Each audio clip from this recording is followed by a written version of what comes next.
everybody. Welcome to Geek Boots Military Nerds. Here at Geek Boots, we like to tell you all about the big green weenie and how it likes to continue to fuck us.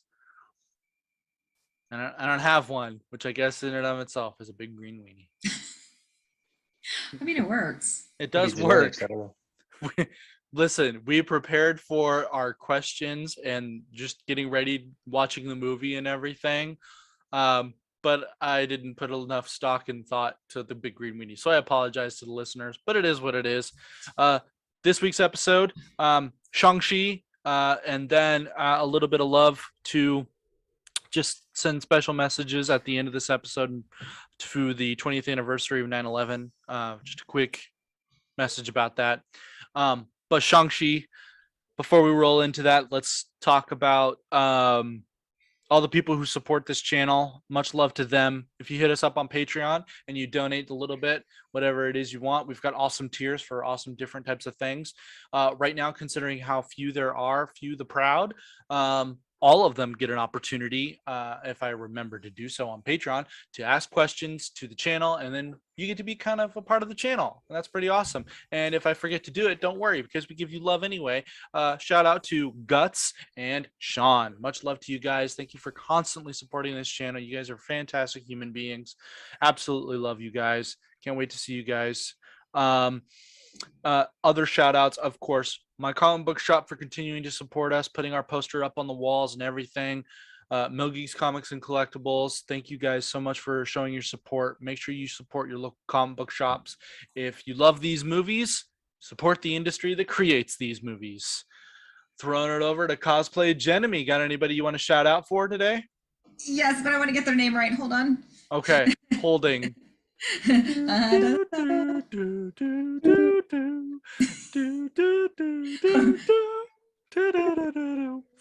I can't find them. I do not like this. Hold on.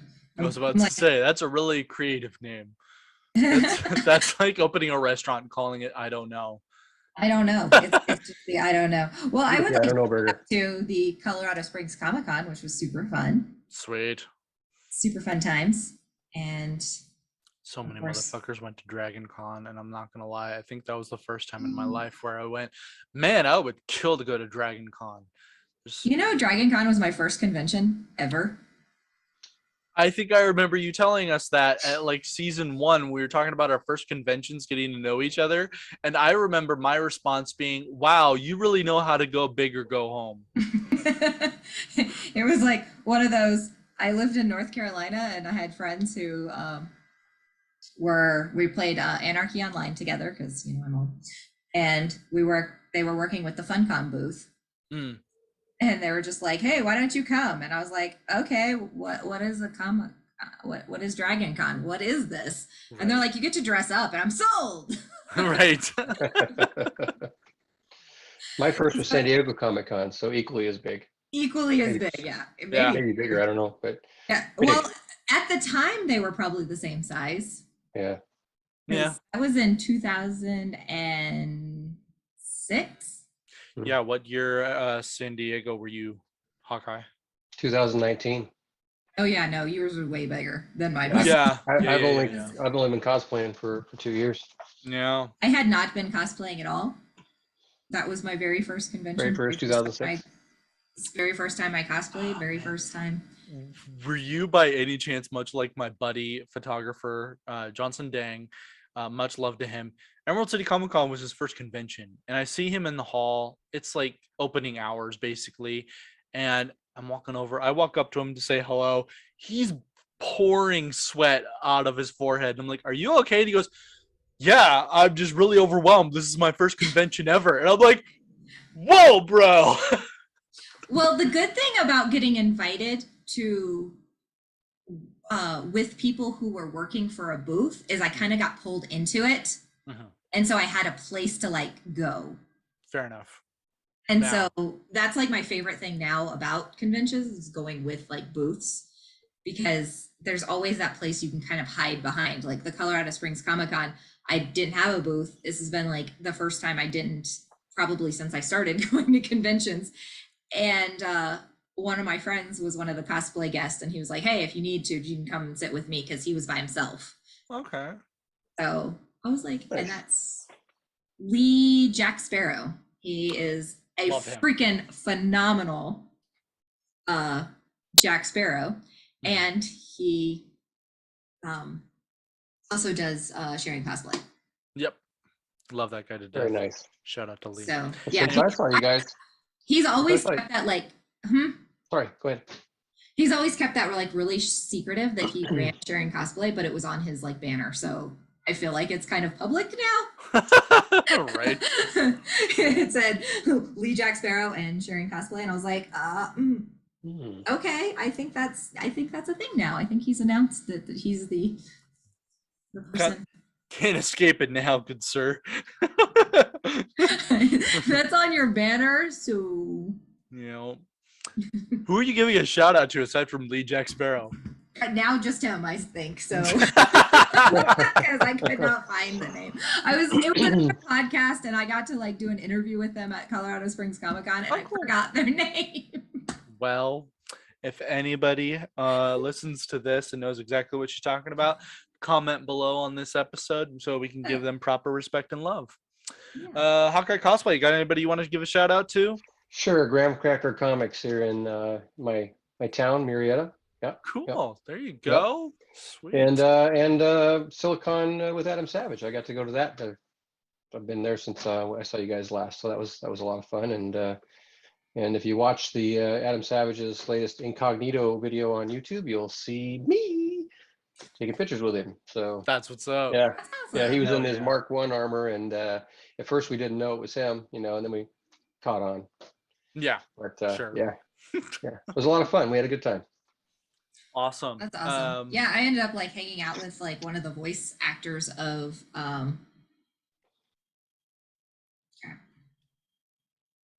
know that what was show his well. oh yeah, I'm really bad with remembering things.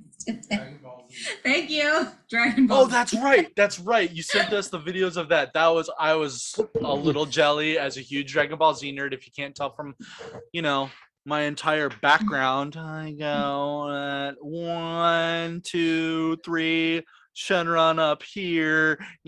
Just a bit of a Dragon Ball Z. Oh, there's Future Trunks. Can't forget him. Got that one. Yeah, I'm just. Yeah, he was really nice. Like we started hanging out with him at the like after party on Saturday, and then on Sunday he was like, "Hey, come, we need a voice thing," because he could do the voice of the giant. Yeah. Of Andre the Giant. So that was awesome. I was like, oh my god. I don't think I've ever been more jealous of cosplay Jen before in my life. Anyway, this week's episode is diving into Shang-Chi. We're gonna do a non-spoiler reaction, and then we're gonna dive into spoilers. We will give you all a 10-second start, because for all we know, you're listening to it and you're far away from your phone. You're like, oh shit, you need to rush over to it and shut it off. well, we're warning them now, so they should go find their phone now. Yeah, we are warning them now. So anyway, we're gonna do initial responses to the movie, how much we loved it, and then we're going to tell our viewers whether or not you should support it in theaters or if it's a-okay to watch it on Disney Plus. I'm going to throw it over to Hawkeye, though, because he is our golden boy who got to see the premiere dressed up. Why don't you go ahead, boss? Take it away. Well, I think we talked about it a little bit on the last one, but I love the movie. I've seen it now a second time, and I just thought it was fantastic. Like if I were to give it I would give it a 9 out of 10 for me. Wow. I just really, really enjoyed it. The storyline is fantastic.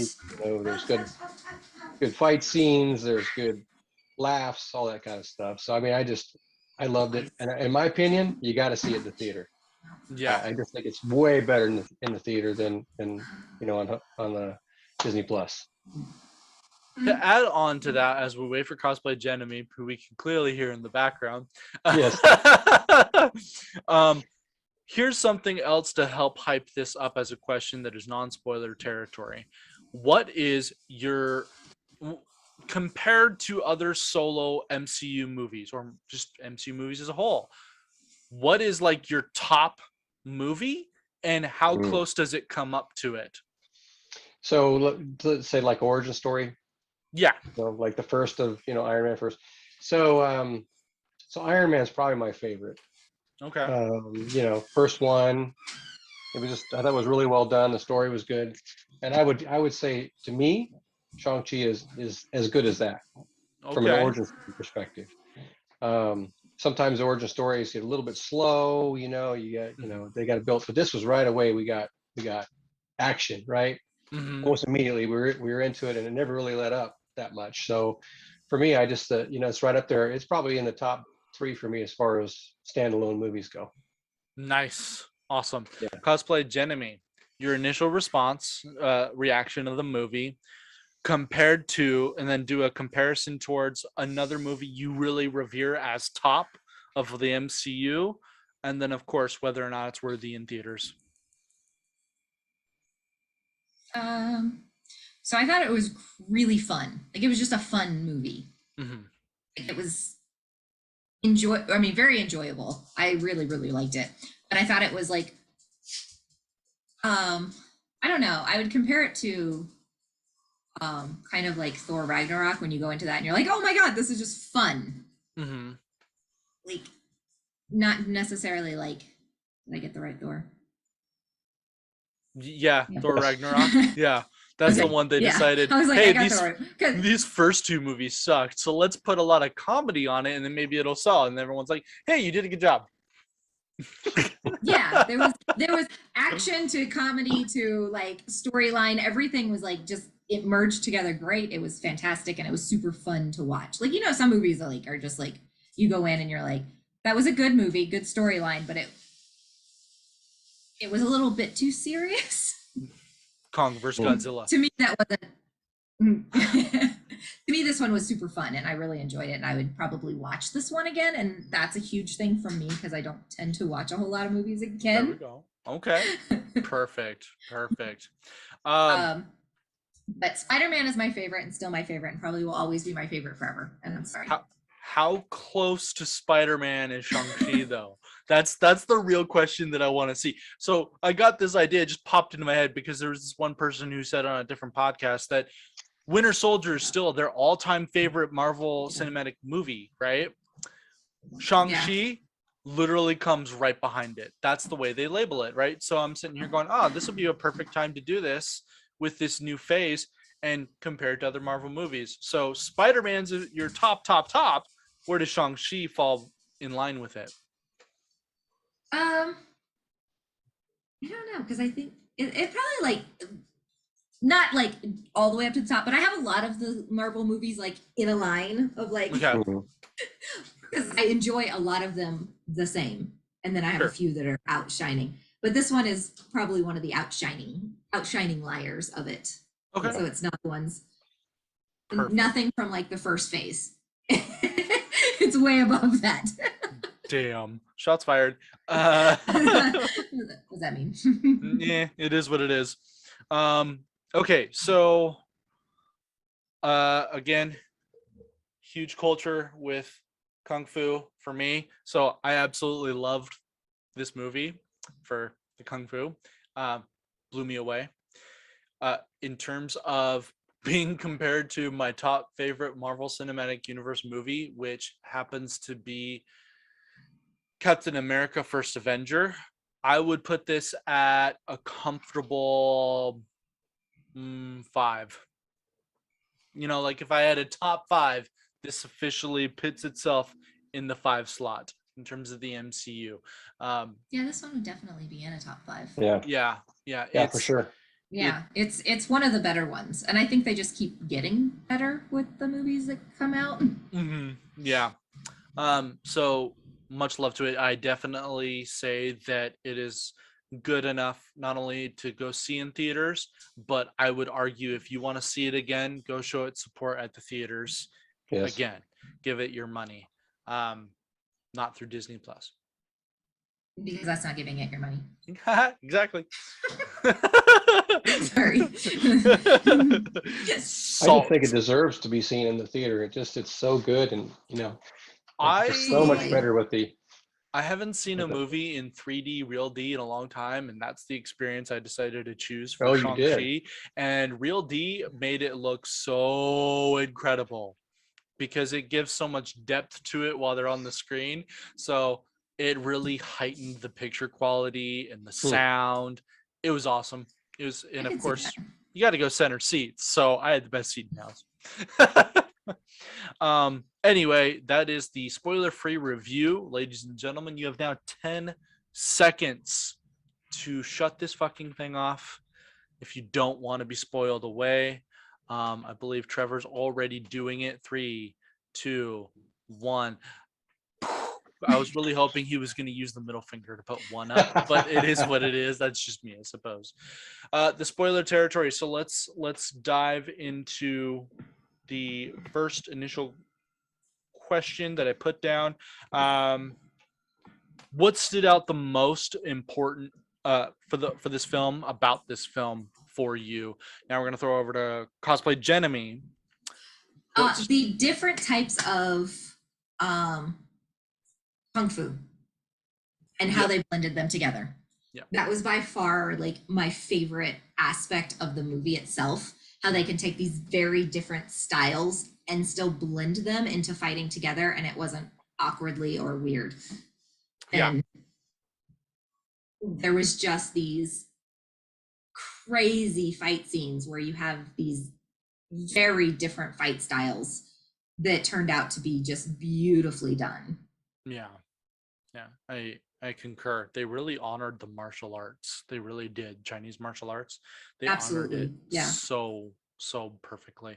And I think that goes without saying because they they worked with two stunt people who had close works with Jackie Chan, which is the reason why those fight scenes seemed so familiar, was because they were heavily inspired by Jackie Chan's film work.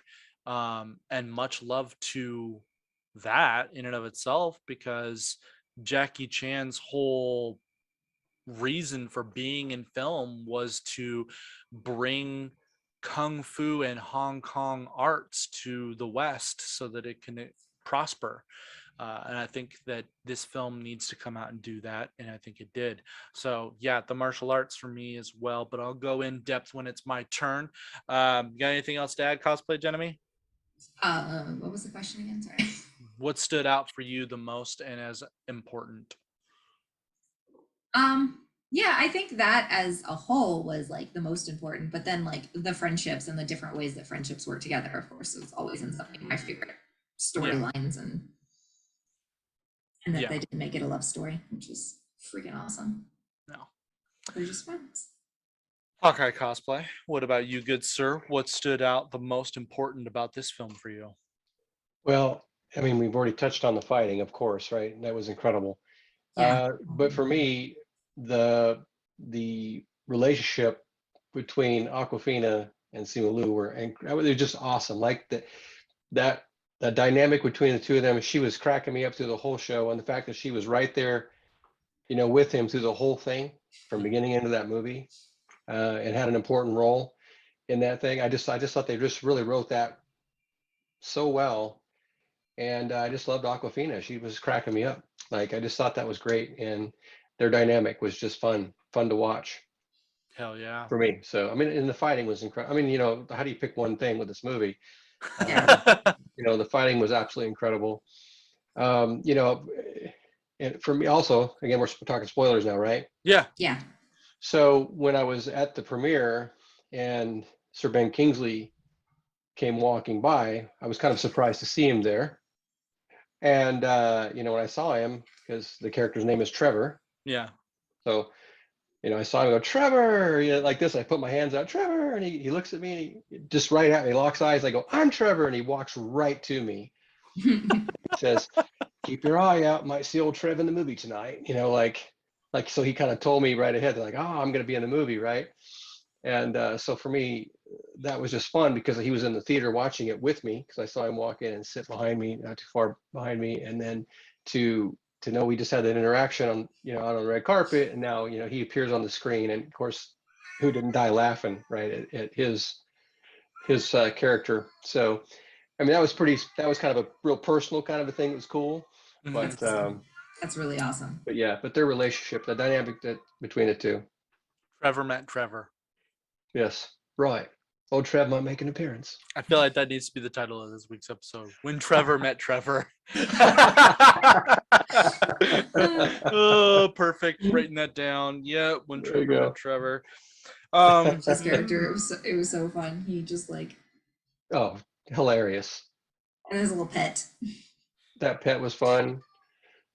And the way he was talking to it, I don't know, just I made me know laugh. he just like he just had a conversation with it, like he was speaking to him. Like, Absolutely. oh, you can see him too?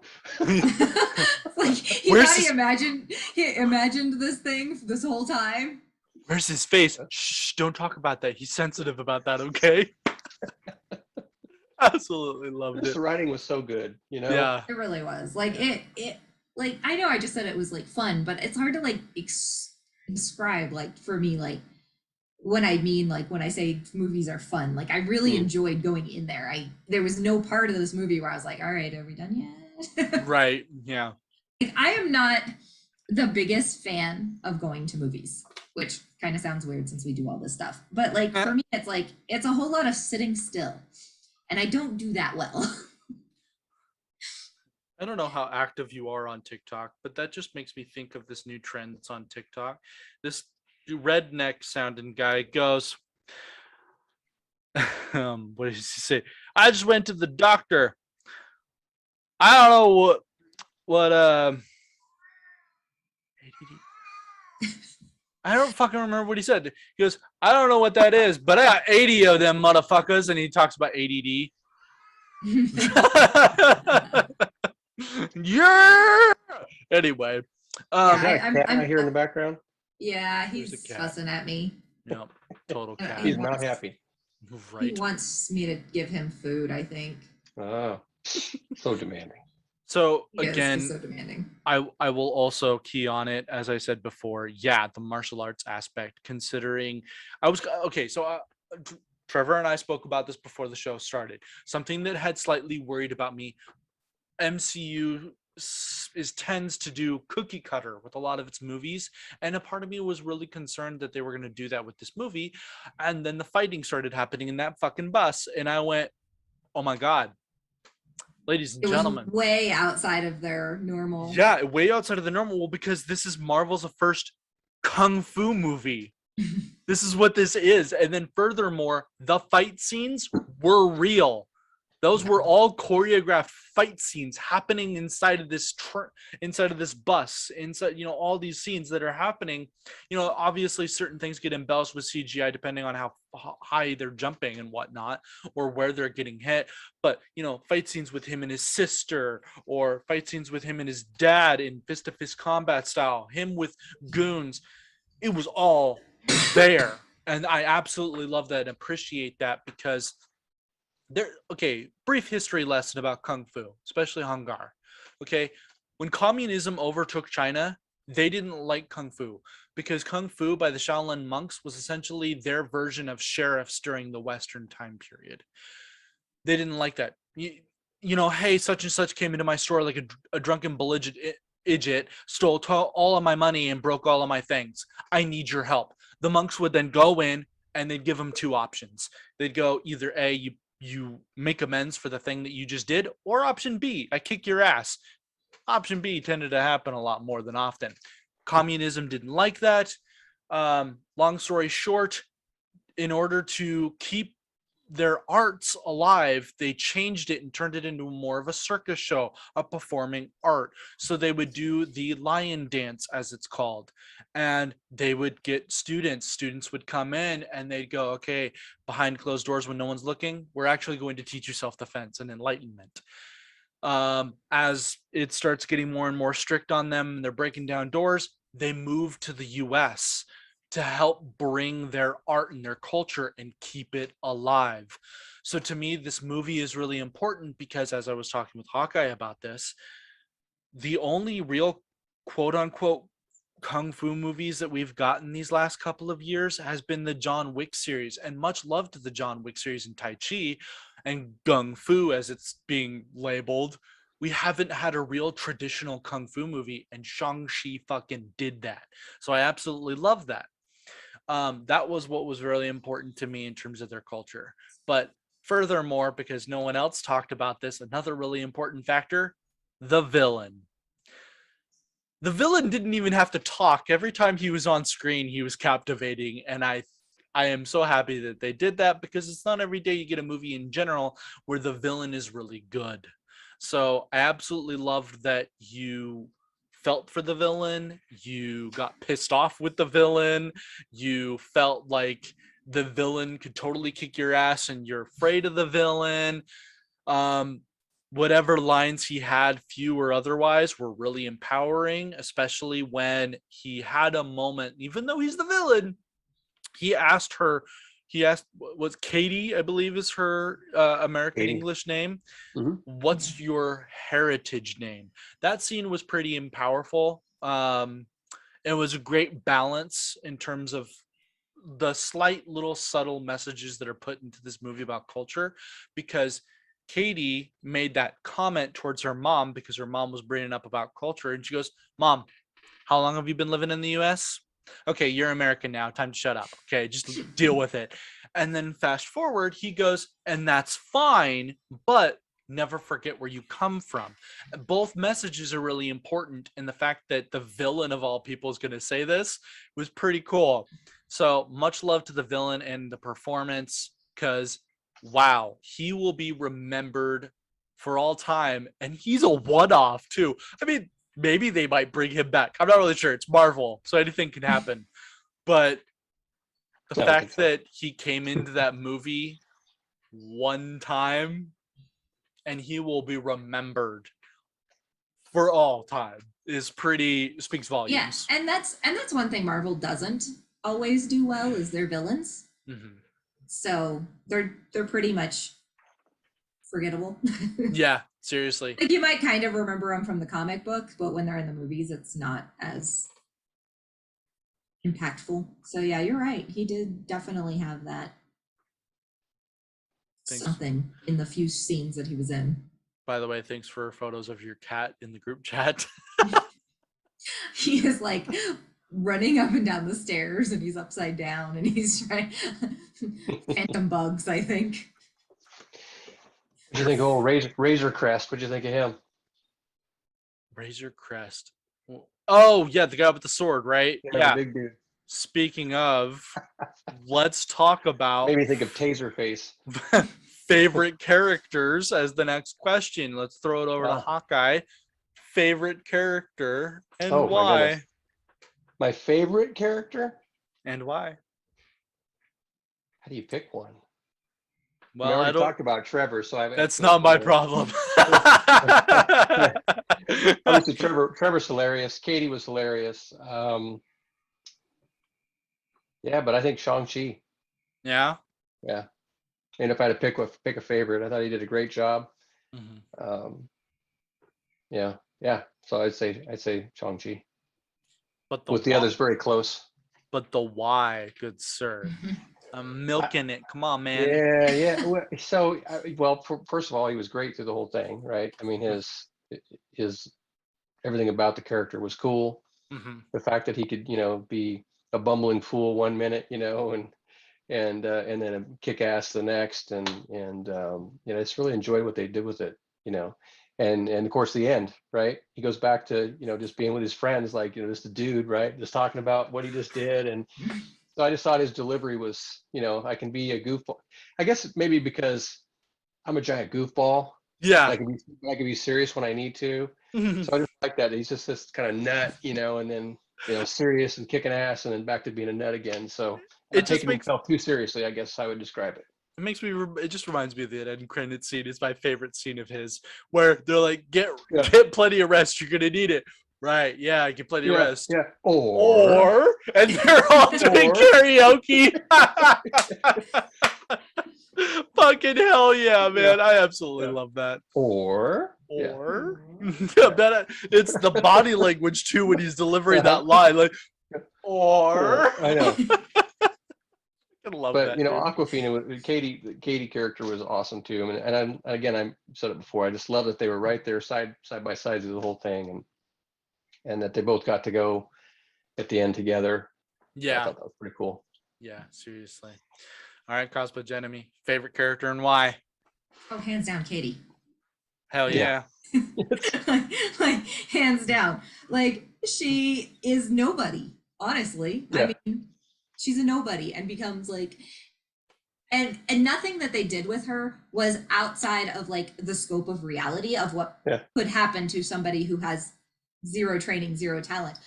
I have a bow. I can pick up a bow and hit a shot every now and then. It's not something Me that is, too. yeah, I mean, it's not something that is out of the frame of reality. I mean, she had a big target, so it wasn't like Yeah. this was something that she was like, I mean, it's still impressive. It's still great, but Yeah. it was. She got so excited about it. She got very excited. I would too. I mean, come on. She saved the day. During training, sitting there, she actually hit near the bullseye, and she looks over and goes, "Do you see that? You see that?" Yes, I did that. I get excited when I get near the bullseye. I get excited when it hits the paper. Come on. I get excited when my axe goes into the wood. Like, it's awesome when you hit the target. You're like, yes, I did it. Ah. Yeah, And exactly. speaking, since this is a military podcast, let's be real. When we have pop-up targets, that's so awesome because you hit the target with your M16, you go, yes, fuck yeah, I did it. Because those other 3 shots hit the ground. I missed about half of those, but I got the other half. Damn right. Yeah, qualified. Exactly. Just enough. Yes. Yeah. No, I don't really count like the military training and stuff because those guns are awful. Yes. A bow is way easier to shoot. Well, it's only awful because you suck. No, I'm just kidding. No, they're awful because they're awful guns and they're not calibrated. It sounds to me like the Air Force decided to fuck you over on grouping and zeroing with your weapon. They're just like, here you go, because we spent 2 whole weeks in my boot camp grouping and zeroing because they were determined. We had like 1 week with weapons. Yeah. That's fucked up. So I mean, we had like an hour with like 0. Wow. That perspective for you. All right, well, you suck, but it's all right. You'll be flying a drone from a desk, so you'll be all right. I met a drone flyer when I was in Iraq. There you go. He was like, I only get it for like the first 5 miles, and then it goes to somebody in Vegas. He gets to take it off and land it. That's about it. Oh man. Yeah, I do. Who was your favorite? Okay, yeah. Favorite for me. I got to give love to his sister. She's a good, well-rounded character. She's well-rounded, but what I love about it is the whole notion of, you know, she was okay. I'll just fucking say it. She's what I wish came out of Mulan, live action. Like, she did what I did early years in martial arts. I would watch my dad and then I would practice on my own. Now, by any means, I'm just going to let our listeners know that is not the way you should ever train in martial arts. Just saying, because you need that trainer to sit there and get physical with you, sit down with you, show you what you need to do. Because if you just do something and you practice something on your own and you're doing it wrong without someone telling you you're fucking up, you're just doing martial arts wrong. That's all there is to it. But if you watch the way she fights, she's more chaotic. She is more chaotic for sure because she didn't have a trainer. But I mean, she also. So they did it right in the movie. Yeah, she did. They did it right in the movie. But on top of that, by her notion, she left home at a very early age and just essentially, by their standards, started the underground fight club. And because we saw her fight him, it's reason to believe on my end that she put herself in the fight club every time because she wanted to. And I assume, not that there was a backstory really, that she made the fight club after she proved that she was worthy of it. Yeah. To all the people.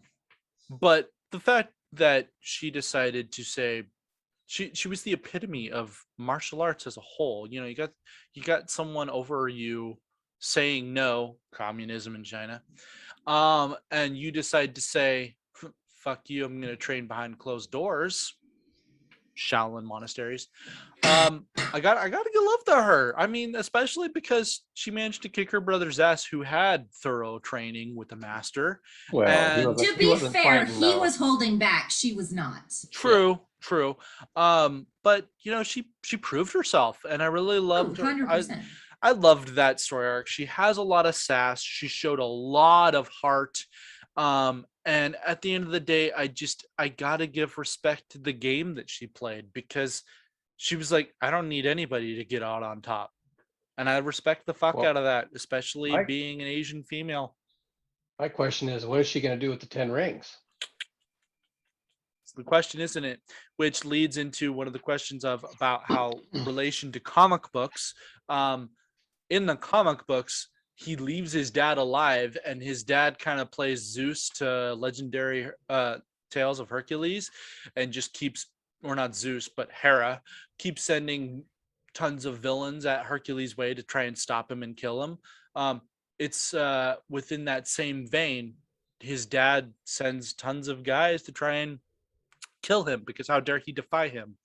Because he realizes his dad's a big bad, but in the movie the dad dies. So the question then becomes, is what is she going to do with the 10 rings? Is she, because I mean, she's obviously going to create a criminal empire. That's what she wanted. I mean, she technically did it with an underground fight club.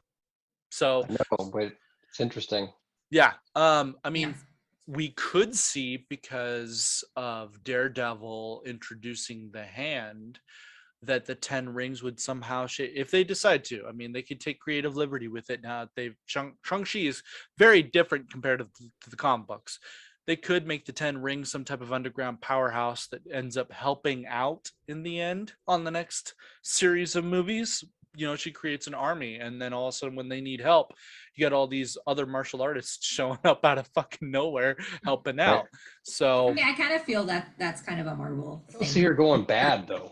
Make her go. Maybe just I neutral. think I don't. I think they probably will take her in like um the next, almost the next villain, but then there'll be a bad villain, and then she ends up coming back to the good side, because I think she's still got a lot of anger in her yeah, that she needs to I work through, I and just so I can see it going that way. I personally think that she herself wants to be top dog. So, in terms of, say, Madam Hydra showing up and trying to recruit her because, hey, 10 rings, I'm going to put my theory in and say I highly doubt that, because she wants to be top dog. She does not Yeah, want I to don't think answer she'll to work for. anybody. I don't think she'd work for anybody, but I still think she would kind of Make a deal, maybe, make some type of get business or get arrangement. manipulated into the wrong direction, Sure. thinking it's something that could be the It's going to right be thing, interesting. but Yeah. Yeah. 10 rings are alive, but under a new management. So it's Hmm. fascinating. But yeah, so I give love to her character for sure. She ended up being my favorite for those reasons. Um, let's talk about something that I did not put down on the list. Your least favorite thing about this movie. I'm gonna throw it over to Cosplay Jenemy. Your least favorite thing about this movie, and why was it nothing? I'm like, I don't, I don't know. Like, I know. I love that they actually took you into this mythical world, and I love the dragon, Right? They which was actually going to be my honored a secondary favorite one, but we moved the, on. we moved on. No, no, no, no, no, no, no, Yes, no, no, we've no, lost. no. There it is. Okay, she's back. You froze. We moved on. No, no, no, no. You and Max Headroom on us for a little. Right. I know. I was like, I'm gonna stop talking because they're frozen, so I'm probably frozen. Factual. Okay, well, we will circle back around to you. What about you, Hawkeye? Least favorite thing in the movie? It doesn't Least have to be favorite something thing. hateful. Just one thing. Oh he kinda no, I just disliked. wish they would have. I think the interaction between father son at the end was a little Yeah. rushed. It was rushed. Well, I mean, they were in the middle of a battle. I know, but I think they could have done more with it. Yeah, maybe. Maybe a little better closure there when he was instead of just staring at him as he was getting sucked, his soul sucked out of him. I don't know. I felt like they could have done a little bit more with it, but Yeah, that's a small that's the only thing. thing I can really pick apart on it. I just thought the rest of it was so good. Yeah, it's really hard Which to is like. fair. This one's really good. This one didn't Mhm. have a whole lot of. But again, I don't know the comics, so I don't Yeah, know like I don't either. what is like off or what is really not a connection that they should have made, or Mhm. there's certain things that I don't know. Like other comic book movies, I could be like, well, I really wish they would have done blah, like, Yeah. Mhm. like with Spider-Man, like I hate that they always jump to like Mary Jane first as like his first love. And that for some reason always drives me crazy. I mean, yes, it was his first crush, but it was never his first love. Yep. There's a TikTok. These two girls are dressed up as Mary Jane and Felicia Hardy, and they reveal from under the blanket that they got it on.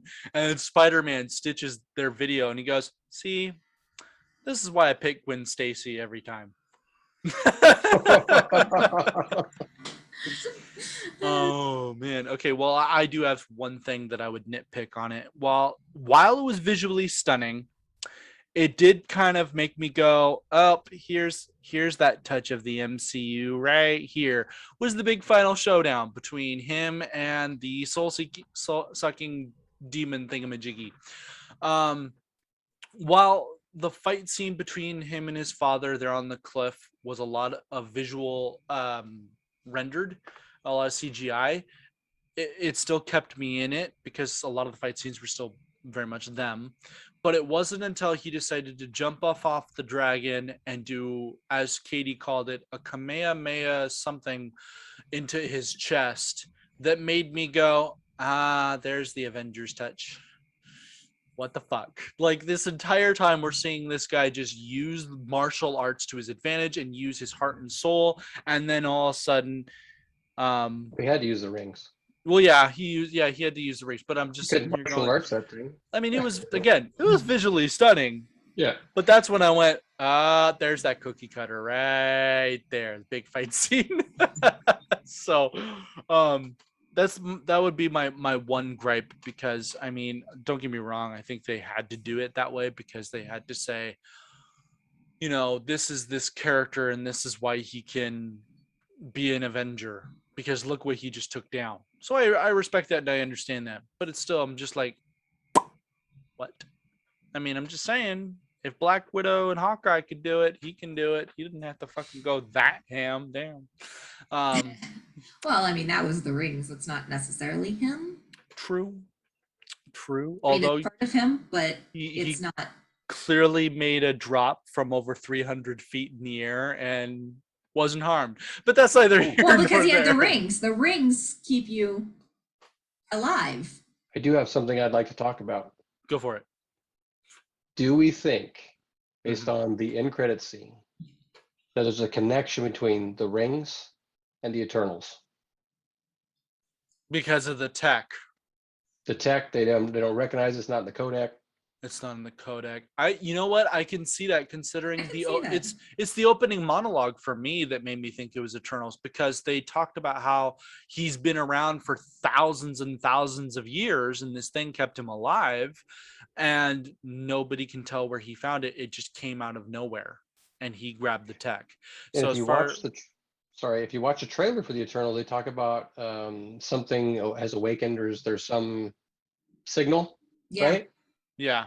I'm wondering if that's something. I'm just wondering if there's a connection there between. Well, I mean, the same thing with the first end credit scene. There's like that moment of something just happened. You're gonna have to remind me what happens in the first, because I remember her. No, Maybe that's the second The one. first end credit one was when they were with Wong and they were looking at the right. Yeah, Was yeah, that? yeah. yeah, And then the Yeah, second one's when she was doing taking the over the 10 10 rings. rings. yeah. So yeah, the first one when they were with Yeah, Wong and when they were talking to Banner and Captain Yeah, Marvel. like they were like, I mean, with it being because it was Captain Marvel, it is something that stretches across the Yeah, she didn't universe. know what it was, so I'm thinking, oh, this is a tie into the Eternals in my mind. Yeah, so that in credit scene actually is what drew me into Hmm. thinking, well, maybe. They're so good at tying everything together, so I'm like, woo. Yeah, and now we have all the shows to like tie into it. Yeah. Yes. So Speaking of that, I got to go watch What If when we're done here. Yes. I've already That seen this one. that being said, thank you all for tuning in. These last 9 minutes, I just want to say a special message. It is the 20th anniversary of 9/11. A lot of heavy hearts, a lot of emotions. Given everything that has happened with Afghanistan, I think the best thing that I can advise is, people might be really on the ultra salty side in terms of being their veteran status. I think instead of saying thank you for your service, I think it is in paramount these days, from on the civilian side. If you know somebody who has served, ask them how they're doing. Period. As a pure human thing, ask them, how are you? How are you doing? And I just say, on one hand, as a civilian, you've embarked on this question, so brace for impact. It's gonna probably suck. But leading into that, to all the veterans that might listen to this show, special message: they're trying really hard. If they adhere to this, don't be an asshole. You know, try and keep yourself under composure, and just, if you're taking this opportunity to vent about what's happening, where you're at mentally and emotionally, don't be a dick. Also, um Go maybe ahead. to your fellow servicemen and not civilians right now, because they won't take it the same way. That's fair. That's true. But we got to be there for each other. And given things that have happened in Afghanistan, I can simply state that um, that number 22 is probably going to go way back up.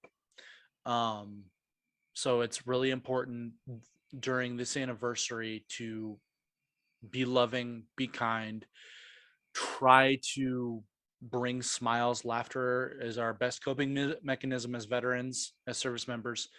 Crack a joke, um, share a cold one with the boys, as they say, or the girls, um, and just be there for each other. Turn off social media. Don't watch the news. Don't let them rile your feathers. Go out, do something, be safe, and find that happiness. Um, I would rather not have to hear about your name in an obituary paper. You mean something to someone, and you mean something to the rest of this military community.